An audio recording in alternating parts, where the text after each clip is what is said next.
kijja kuba kya buswavu nnyo bwe nvaayo nenzira mu kitange. So nsaba bannayuganda ne bannamawulire bakkirize neme kubaako kyenjogera ku bikwatagana n'ekitange kubanga obwo buyinza sinza buyina. Ebifaananyi bino byakwatibwa bwe nali ku mirimu gyange emitongole ng'omukulembeze w'abayizi. Eri bannayuganda nyongera obbakuutira mumanye nti mulina okukkiriziganya naawe bwe mutalina ndowooza y'emu. Bino ebyabaddewo nze ndowooza tebina wawabi we bindeka kubanga nabadde nkola buvunaanyizibwa bwange. Churchill Center ayanukudde bulijjo bye mubadde nga mubuuzo ebibadde bigenda mu maaso ku mutimbagano. Naye bw'obanga wenna oli munnabyabufuzi, bw'oba obadde ng'ogoberera ebyabufuzi nga tewafunyeemu mu spiiki y'ono omwana ebyabufuzi wali badde obivaamu. Ne bwe tuba tugenze mu comparison, bw'otunda Churchill ne speech gye yawadde, njagala tukkirize tugaane tukaayane, eriyo bannabyabufuzi bangi abatasobola kuwa speech ng'oyo omwana gye yakwadde. Bannange, ngambe ndowooza eno famire y'abasentamu yazaalibwa kubeera y'abakulembeze. Ebyaddala bw'owuliriza omwana ne maiden speech gye yawadde ku nsonga ezibadde zigenda mu maaso oba ezibadde zitambula ku mitimbagano, kino kikuwa ekyokuyiga ky'amaanyi. Buli muntu yamuzzeemu okusinziira ku ki kye yabadde ayagala okuwulira, okusinziira ku ki kye yabadde atunuulidde. Mu byonna byonna ebisinga bye yazzeemu nga Guild President ow'Ekyenda-mu-esatu ku Ssettendekero Makerere, yannyonnyodde ensonga ng'alifaalinga ku mirimu gye emitongole gy'ateekeddwa okukola ng'omukulembeze mu Ssettendekero Makerere. Atya nti omukulembeze yenna buli oba kulonda mu position oba oyagala oba toyagala olina kusoosowaza ebyo ebikulonzezza okuba ng'opafominga emirimu egyo oba okuba nga otuukiriza emirimu egyo egikulondesezza ng'omukulembeze mu kifo ekyo. Kyeki emulimu ogwamulonza kuweereza banna Makerere oba abayizi abali mu Ssettendekero Makerere, so si kuweereza nti bano abayizi bakibiina bwekiti, bano abayizi bakibiina bwekiti. Abadde oba yabadde mwerufu mu bigambo bye yabadde ayogera, yabagambye ffe wano we tuba twesimbawo. Yes, osobola okukyuzinga kala gyo affiliatinga nayo, but buli muntu yenna aba ku ballot paper oba independent. Makerere ebyebufuzi byayo tebikkiriza bya partisan. So mu bufuzi oba mu kulondebwa kwe Makerere kuli nani partisan, though osobola okubeera endorsed mu kibiina ekimu. Nti oli yali endorsed mu NRM, ono yali endorsed mu NUP, ono yali endorsed ludda wa wonna, but naye ebyobufuzi oba ebyokulondebwa oba abayizi ababeesimbyewo tebaba na kibiina, era bw'ogenda ku ballot paper yaabwe tekubaako nti ono wa kabonero ka manvuuli, ono wa kabonero ka bbaasi, ono wa nkumbi, ono wa kikonde. Ebyo byonna byonna yabinnyonnyodde mu speech ye. Naye bw'awuliriza speech y'omwana ono, bw'abanga yeyakedde ne yeewandikira speech eno, bw'abanga waliwo eyagimuwandiikidde, yabaddemu ebyokuyiga bingi. Bw'abanga yeyakedde ku makya Churchill ne yeewandikira speech eno, ffenna bannabyabufuzi abali mu ggwanga Uganda tufunemu ekyokuyiga. Ono omwana is going to be a very good future leader of our nation. Kubanga kino tukikkirize tukigaane, Ssettendekero nga ddyo Makerere tizza libaire ne Guild President ab'enjawulo. Naye gwe weebuuze lwaki amawulire gasinze kutambulira ku ono in courts erinnya lye bayita Sentamu, lwansonga liriko ate omulala azoganya entebe y'eggwanga enkulu. Wemba njogera aliko aka Sentamu, oyongerako Robert Kyagulanyi Sentamu. So bw'otunuulira erinnya eryo n'embeera gye lirimu, kyova olaba nti omwana ono yatambuliddeko nnyo amawulire mangi olw'erinnya eryo, lwansonga waliwo bangi abaagala okuba nga erinnya eryo likkakkanyizibwa oba liteekebwa wansi olw'embeera z'ebyobufuzi eby'oku ntikko oba ebya gavumenti ya wakati. Mwenna abagezezzaako okutambuza narrativu y'omwana ono n'ekifaananyi ng'ali ne mukulembeze w'eggwanga mu bigambo bye yabagambye woba otunuulidde ekifaananyi ekyo yabaddemu yekka oba kwabaddeko kye tuyita Guild Cabinet oba kyabaddeko kye tuyita University Cabinet etwala abayizi bonna mu Ssettendekero Makerere. Mu kyo kyentegeeza ti cabinet eyo etuulwako abakulembeze ab'enjawulo mu Makerere ababayizi mu Ssettendekero Makerere ku mitendera egy'enjawulo. Oba nfuna kyengezako kugamba. So naye mu bonna abantu be mwasinze okulondobolayo yono mutabani wa Sentamu ne mumusaako olingako lwa nsonga nti affiliatinga oba ava mu lubu lwa family gye tusuubira ffenna okubanga erindiridde okuvaamu omukulembeze agenda okutwala eggwanga lya Uganda maaso. Naye nga ffe nyini abavuzi b'omumwa ku media oba ku internet ffe tuleetedde bino byonna okubanga bigenda viral. Kati ono omwana tumuwadde ekifaananyi eri abantu bonna mu ggwanga Uganda, era singa ava mu Ssettendekero Makerere nga atikkiddwa bulungi asobola okwesimbawo ku position yonna n'aba muwanguzi ate agenda kuba omukulembeze omulungi lwa nsonga ya present ye asoosowaza gye tuyita civic duties oba emirimu gye emitongole egimuweebwa ssemateeka mu position eyo gye baba bamuwadde.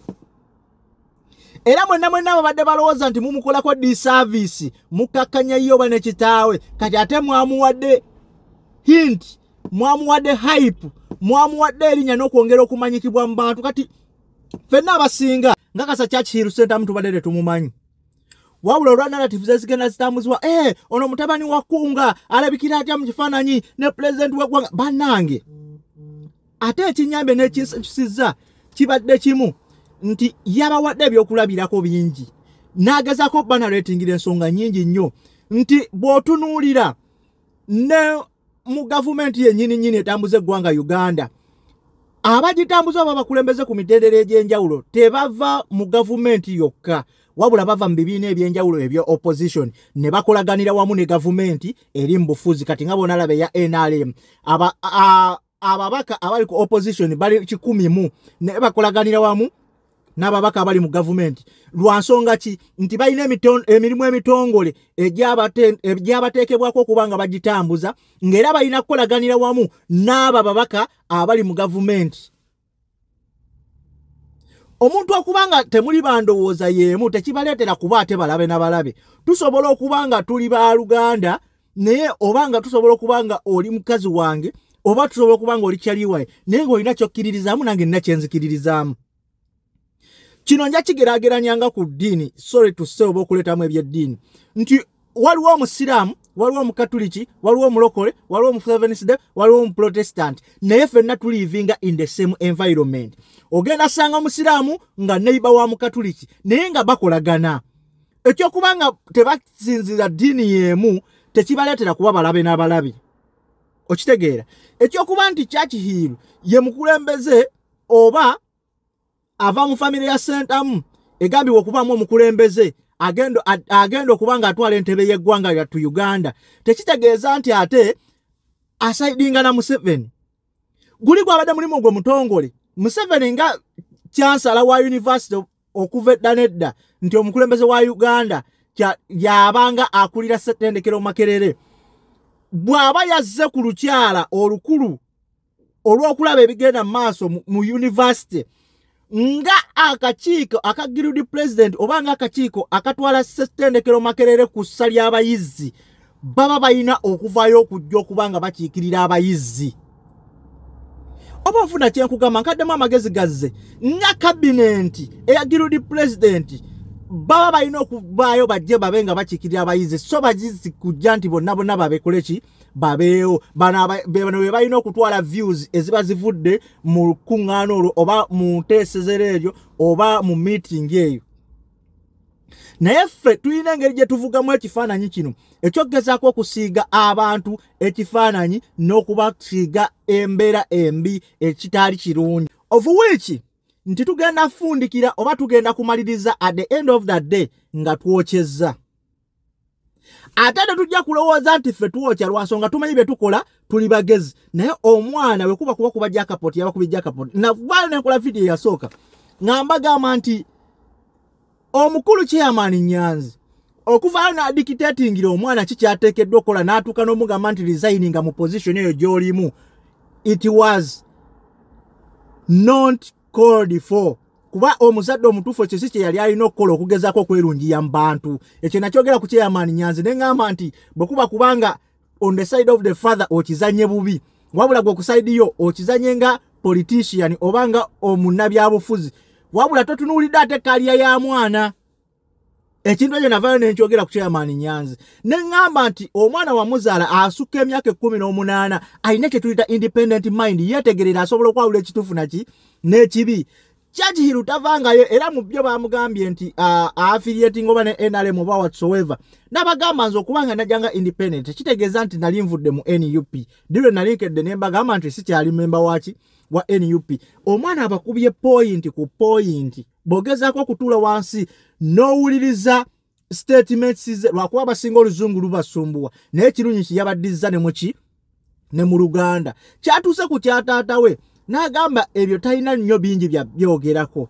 Era n'abagamba nti omwana omulenzi akola ki? Asera na kitaawe. Naye ate tasobola kudda mu mawulire kugezaako kudda mu kitaawe kuba iwate si bwe yasomesebwa. Akonno kabalaga ki? Bwongo.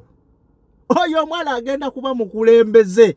Kumuterera gonna gwanagira katajja kufuna obuwagizi bw'abantu. Kuba amagezi gaalina. Kubanga abawadde abakulembeze challenge nene nnyo mwenna nti bw'obanga ogenzo wantu wonna ng'osindikiddwa ku mutendera ogw'enjawulo ogw'obukulembeze olina kusoosowaza ebyo ebiruma abantu be wagenderera okukiikirira. Ng'omukulu Robert Kyagulanyi Ssentamu bw'ajja baatugamba nti muleke kutunuulira nze gamba nti eno swago yange wabula nkiikirira nange ebyo ebiruma abantu byasinga okusoosowaza. Kyovala abo ovaayo n'ojja n'oli enguzi tebakutiiririra. Avaayo n'ayogera nti gundi yalidde enguzi lwansonga oba ovudde ku mulama gw'ekyo ekyakuteesa mu position eyo. Kati noono omwana kyaliko tatunuulidde biki byonna bye bagenda mwogerera, tatunuulidde embeera ki gyagenda kuyisibwamu, wabula atunuulidde ezo values ezo laws ze yajja okuba nga atuukiriza n'ebyo ebiruma abayizi b'e Makerere bye yabasuubizanga ng'akola campaign. Ono omwana mujja muwulira mama kubanga si ye Guild President Asose Musetenderi Kalo Makerere wuuyo wa 9 mu abameka mu basatu. Kitegeeza oyo wa 9 mu abasatu watuukidde awo. Abalya 9 mu ababiri bonna mubaddenga mujja mubamanya ne lwaki ono mumumanya lwansonga atambulirako amaanyi g'omukulembeze eryo erijja liri ennagambye lya Ssentamu. Naye ate naffe olw'obubuyabuya ne tulowooza nti buli kimu kye tulaba olw'okuba kiri related ne ku family gye tusuubira okuba nti egenda vaamu omukulembeze tulina kikuba bukubi nti kati omuntu musango kati kankiteekebwe nti omuntu musango kati ngaffe naddala bawanga ku social media nga tugamba nti tuli bankyukakyuka gwafuuka musango nti bw'osisigana ne President Museveni mu kafunda wonna. Kino nakyogerako ne luli nti oteekeddwa kwefunya. Kati for example singa bukeera ku makya ne bateekawo kye tuyita presidential debate eri abakulembeze bonna abagenda okuba nga beesimbawo ku bukulembeze bw'eggwanga Uganda ne batuuka mu studio nga buli muntu azze nga waliwo kye tuyita shake hands. Mukulu Robert Kyagulanyi Ssentamu president wa NUP n'akwata Museveni mu ngalo akafaananyi ne bakakuba ne bakatambuza. Kye mugamba nako kagenda keera ku makya bagambe nti kati Bobi Wine akolagana Museveni bla bla bla whatsoever. No! Wabawo kye tuyita mutual greeting nti omuntu omusanze you don't agree on the same basis but fenga ffe Abaganda tulina kiri nti ne bwe mba nkuwolana bw'ofuna obuzibu ate tekitegeeza nti siikudduukirire. No, ne bwe mba nkuwolana bwe nkusanga mu kkubo ate siteekeddwa ekyo kikolebwa babuyabuya naye omuntu ategeera omuntu omusanga n'omubuuzako. So kati n'ekyo embeera eyo eriwo si buli omuntu gw'osanze oba naye kuba ekifaananyi ne Museveni nti abeera akkiririza mu ebyo Museveni byakola ki byakkiririzaamu. No, embeera z'okukkiririzaamu ziba za njawulo naye tuyisigazaamu kye bayita obuntu. Fenga ffe omuntu oteekeddwa muwalana kumukuba kumufiirako mu mbeera zonna. No banaye bwe tusibe tugenda okutwala obukulembeze bw'eggwanga mu maaso tugenda kyusa tutya eggwanga nga n'abakulembeze abaali baddemu ensa bwe tutuuka ku mbeera yonna tugezaako kubanga tukuba bakube. ekyo si kye twalitunulidde nti ogenda kuba omuntu naye omwetamwe alekeraawo n'okukkiririza mu values zakkirizaamu agaye moreover ne bwe naakola ekirungi they are not going to appreciate me, let me do what it takes, nveewo oba nfuna kyengezaako okuba nga nkugamba. So tugezeeko okusoosowaza abakulembeze baffe n'okubalaga direction entuufu gye bateekeddwa okuba nga bayitamu. Si buli eyokubye ekifaananyi ne Museveni oba si buli situation oli gye yeesanze nga balina okuba nga ekifaananyi kikubibwa nti akkiririza mu ebyo oyo naye byabakkiririzaamu. No banaye tukube tooki mu biki bye tuteekeddwa okukola. Nze nno omwana namwagadde nnyo mu mbeera zonna n'engeri gye yabadde ayanukulamu ebibuuzo bye. Nze nkugambye bw'abanga bakedde ku makya ne yeewandikira speech bwe babanga abaana bano be beewandikidde speech eyo nga tebaafunye muntu mukenkufu mu biki byabadde asengese mu byateekeddwa okwogera nga be baakikoze, they are bright. Bawadde abakulembeze abasinga challenge kubanga abakulembeze nja kugereza nga omukulu Mafayasi Mpuuga bwe yavaayo ne bamugamba nti Mpuuga yalidde ebitaano. Wawulira bwe yabanga ku stations ez'enjawulo ng'agezaako ku addressinga issue eno nga bagimubuuza nga is just bragging. Nakola nteekeddwa okusiimibwa whatsoever, wabula n'alemwa okunnyonnyola n'okukakasa Abannayuganda ekituufu lwaki yali aliwaadingibwa mu mbeera eyo n'abawa ensonga enneekusifu eri mu luwaadi eyo so that agezaako okuba impressinga. Si kye yakola ki? Ye si kye yakola. Naye n'omwana akulaga yazze mwetegefu okubanga nnyonnyola media n'abantu olw'ebyo byonna byonna bigenda mu maaso ku mitimbagano. Ekintu kye yakoze perfectly. Era Churchill sentamu, you are a true future leader of our nation at any level. Era singa onaaba guided well. Ng'ovudde mu ssomero okusoma bulungi nnyo nga guilty president nga omazeeko ebisanja byo n'otikkirwa n'ofuluma ebweru n'ogaa kati ngenda mu bukulembeze oba bwa MP oba bwa road councillor oba bwaki. Mu myaka gy'onaamala ng'omalirizaawo no bakunekyalinga bulungi nnyo ogenda kuvaamu omukulembeze agenda okuwa challenge n'abakulembeze ba senior leaders abaliwo essaawa zino singa onaaba oyingidde mu byokwesimbawo nga bakyali mu byobufuzi ogenda kuba obawadde challenge y'amaanyi nnyo lwa nsonga oli mwana mugezi. Bajja kukuriticizinga bingi bye bajja okwogera kubanga tosuubira kubanga position gy'olimu bagenda kwogerako birungi byerere. No, they are going to look on the darker side of you. Any mistake gyokola essaawa zino wayingidde amawulire bagenda kuba bakutunuulira buli kimu ky'oyogera baso tandika okulondobolayo ensobi z'ogenda okubanga okola batandike kusoosowaza ebyo than ebirungi by'ogenda okubanga okola. Ekyo nakyo olina okiteeka mu mutwe nti buli muntu lwe bakusportinga ne bamanya nti kati ono is going to be a threat, is going to be a challenge in the upcoming years. Batandika okuwaako bye bakusportingako ebibi ne batatunulira birungi byoli mu kubanga okola oba byotunulidde okubanga okola ebyo basobola obutabisosoowaza nnyo. Naye buli wanaakolako ensobi bagenda kakasa nti ebuuminga mu mawulire bagenda kakasa nti bakukuba okufuba okulaba nga bakunyikiza kuba kati kino kye wakoze ne challenge wataddewo eguyongedde okukulyetingira abalala bangi eyongedde okuteeka mu mawulire n'abadde batakumanya okwongera okwekkenneenya. Eno speech gye wawadde ewadde abantu bangi bagiwadde attention ogezaako okugiwulira n'okugyamu ekyo kiki ddala omwana ono kikyali kati abasinga bakitunuulira era ogenda kulaba abantu bangi bagezaako okwekulubeesezaako bagenda kwagala okuteeka mu bintu by'obutego. You should be careful ku biki by'oddako okukola kubanga challenge ewakubye abantu yabadde y'amaanyi nnyo. Ne taatawo kyennyini wamuchallenginze nti wakoze ng'omwana kikyategeddwa okukola eri kitaawe. Regardless nti ye taata yavaayo n'ajja n'akugamba olizayininge wamulaze nti ky'osinga okukola kyekye kyakulonzebwa mu ntebe eyo okubanga okikola. So sikira ku makya gamba nti I'm resigned from this position, I'm no longer going to work as a guilty president.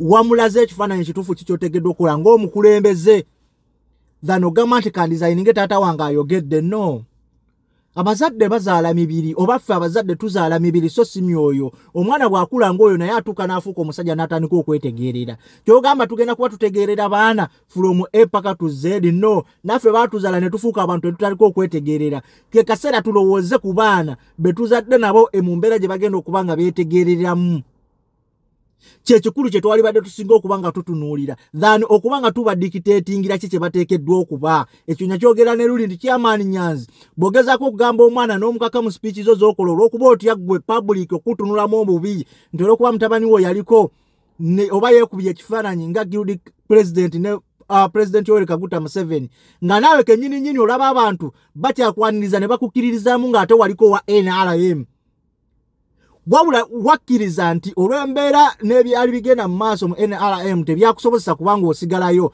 kwe kugenda n'ojoyininga opposition party ya NUP n'ofuna n'ekifo ekya Ssaabakunzi oba n'obangayo nga chief mobilizer owa NUP so ebyo wali badde otunuulirako n'omanya nti omwana wo tavuddeyo n'addeekirairinga in the public nti yajoyininze government nti oba asidinga with what the President Museveni believes in wabula yakugambye nze okwekuba ekifaananyi ne President Museveni nga Girudi oba ng'omukulembeze w'abayizi mu ssettendekero Makerere tekitegeeza nti nzikiririzamu eyo byakkiririzaamu wabula tulina kukolaganira wamu ne gavumenti ya wakati eyo lwa nsonga yeevujjirira biki ebigenda mu maaso oba ebikolebwa mu maaso mu ssettendekero Makerere n'akubuulira n'omuwendo gwa ssente oguweebwa ssettendekero Makerere mu budget y'eggwanga Uganda.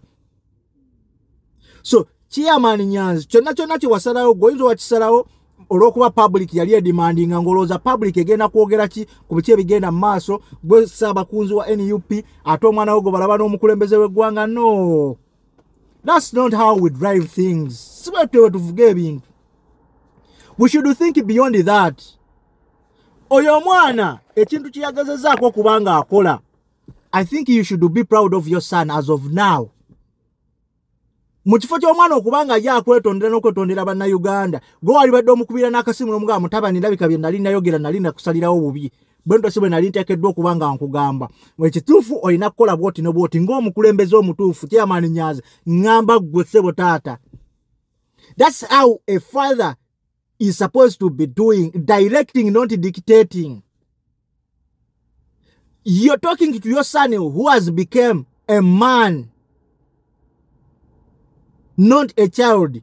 Yes, mumaso gasigala mwana. In the public eye, we're seeing him as a man. You should direct him as of now, not dictating. Oyina mulaga ki kyateekeddwa kukola. Luckily enough, wazala omwana omugezi. Alake ebbeere lyeyayonkako.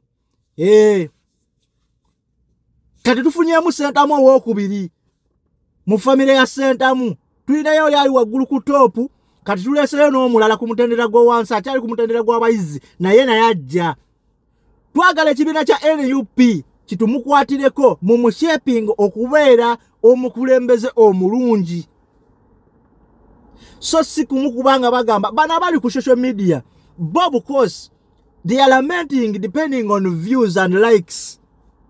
They will say whatever they say. Kubanga social media yo bwetyo buli wabanga tebalinawo kitraininga bagenda kuba ekyo. Abakulembeze bangi mu NUP bebayisizaamu amaaso regardless of what they did. Ne batatunulira ebyo. Boka story akola ekintu nga kiri contrary to what they think is supposed to be doing. Omanyi kati bana abantu abali ku social media bagala abantu bakole ekintu okusinzira ku bo kye bawulira bye bagala bakole. No, that's not how things works. Oli bamutadde mu bukulembeze ateekeddwa okukola byateekeddwa okukola ateekeddwa okurepresenting abantu mu mbeera yonna wabula ate mmwe oba ffe abali ku social media ne twagala omukulembeze oyo akole ffe bye twagala oba bye tuwulira bye tukkirizamu by'alina okukola naye ng'ate ayina amateeka agamufuga n'okukola ebyo byateekeddwa okukola. Ne mukako omukulembeze enguudo sinkole mu constituency yo agenda akake government agiteeke ku mudumu gwa mundu nti lwaki temumpa ssente nkole enguudo oba lwaki temukola enguudo mu constitution bagenda kugaabo kimu kiva mu plan. So abantu tuteekeddwa obbatunuulira at the end of that day ne tuba censoring mu mbeera etaba demotinga mu mbeera etagezaako kubanga eba demoralizing mu mbeera etekekeddwa kubanga ebayisibwamu amaaso wabula ne tutunuulira ebituufu bye bateekeddwa okukola.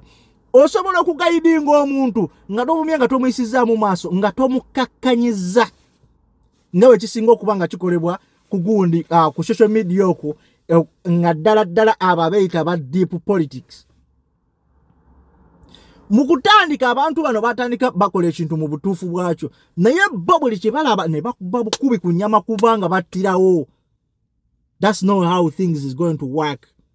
Ne I like to know omwana engeri gye yaba responding not depending on what you yapping on social media. No. Akkiririza mu ekyo kyakkiririzibwa ekyamulondebwa okubanga akola. Yensonga lwaki yagambye ng'omukulembeze w'abayizi ngenda kutunuulira ebyo ebyannonze okubanga nkola olw'abayizi b'enkulembera abasoba mitwalo bwegiti abo bali mitwalo 4 mu ssettendekero Makerere. Golozo kubanga baali bamukiririzaamu ne bamuteekako ekyo bwa president bo baali basiru. Tuleme kuyingirira institutions zitatukwatako nnyo. Ssettendekero Makerere si yagenda okukyusa eggwanga Uganda okutandika okubanga tusitula eby'obukulembeze by'e Makerere ate tubiteeke mu struggle gye tutunulidde essaawa zino. We should look ahead of what we think. So si buli kye tulowooza nti kyekiteekeddwa okubanga kyapulayingibwa in what's supposed to be done. No. Enkyukakyuka eno tegenda kuvugibwa ku mumwa gwa muntu yenna. Wabula enkyukakyuka tugivuga ku ekigenda maaso mu ggwanga na tukyusizza tutya obukulembeze ewatali bantu kuyiwa musaayi wabula nga tuyita mu the rule of law oba nga tuyita mu mateeka agatuweebwa ssemateeka mu ggwanga Uganda. Yes. Hey, Churchill Centamu, blessing my brother. Wabalaze ekituufu n'omukulembeze omutuufu bwateekeddwa okuba ye lwaki ndeekaana nnyo sigala kubanga nsukka wano mukutu kwa Kaifash UG the broadcast. Subscribe, like, comment. Twewagire nga bana Uganda. Why not we push ourselves? Mbagala nnyo mubeere bulungi mweraba. I sign out for today till next time. Blessing.